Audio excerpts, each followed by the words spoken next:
the Cabinet agreeing what is effectively a €1 billion plan to boost housing. The delivery, the Minister for Housing, Darragh O'Brien, was on the show a little bit earlier defending the plan, but he did acknowledge he can't guarantee that some of the money the developers will save in the waiving of the development levies, that it will not go straight into the developers' pockets.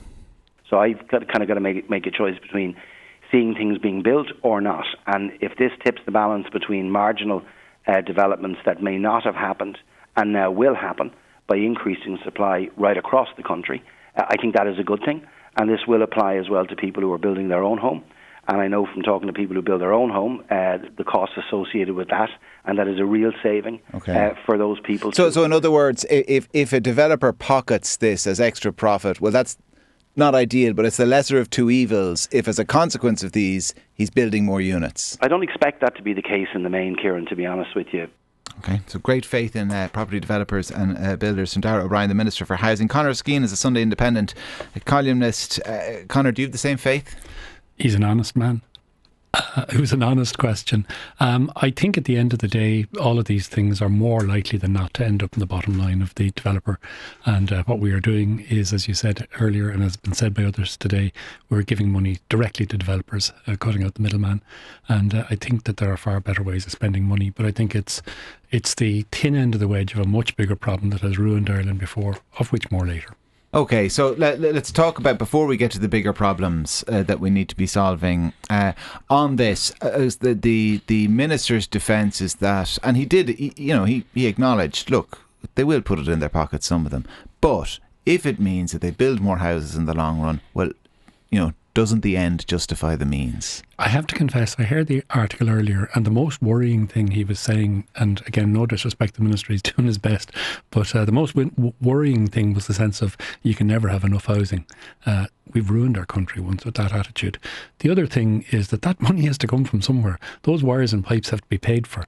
And it's just the taxpayer that are paying for it. We were originally at least seeing a connection between public expenditure and the person who benefited from it, be the person who bought the house or the developer. There are certainly cases for saying that there are more subtle ways of doing it. You could have spread the development levies out over 20 years or something like that. But this is not a good precedent. This is more politicians giving away public money.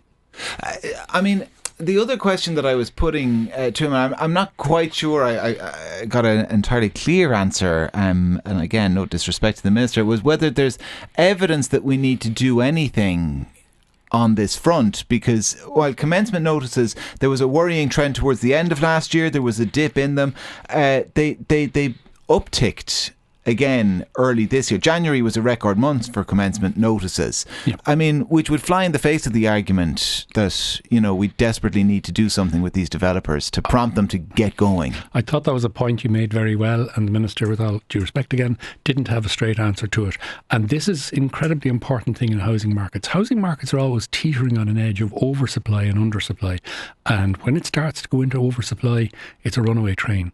A runaway train in housing wrecked the Irish economy in 2008. We already have to start to watch out for the dangers of oversupply. And do you see the early signs of that?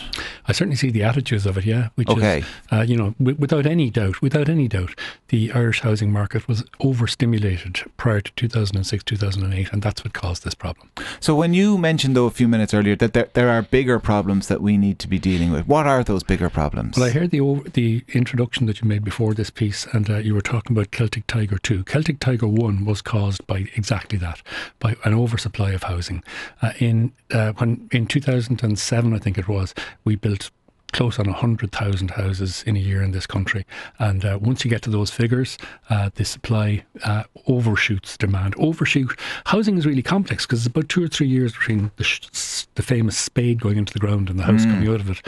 And that overshoot is what causes the problem and what destroys economies. So the Housing for All target is about 30,000 homes per year. Now, as far as I can gather, this is kind of going to be additional to that target, which is an acknowledgement, I think. We might talk to Danny McConnell from the Business Post in a moment about this, the politics of all this. It seems to be kind of an acknowledgement from the department, from the Minister, that those targets are too low. They should be up around 45,000, 50,000, which is what some suggest. There's also an argument that, we need to catch up on the lag that's already in the system, which is it depends who you believe, anywhere up to a 250,000 homes. Is there not an argument that you do overshoot targets until you catch up? Or is the problem that you can't then apply the brakes? That's exactly the problem. You can't apply the brakes, and then the house next door to you sells for 50 or 100,000 less than you're expecting. Suddenly your house is undervalued, even though you have no intention of selling it. But now you're in negative equity. That's how it happens. It's as simple as that. So how then do you close that gap? If you accept, and maybe you don't, or do you accept that that we are undersupplied at the moment in this country, that we do need to catch up? I think it's definitely the case. We need to catch up, not just in terms of overall numbers, but particular locations. But housing markets are tricky and sticky. And that means you have to watch the data like a hawk. And I thought the point you made at the beginning about the fact that we're now seeing housing starts that go up to 28,000-30,000 a year. We're into sane territory again.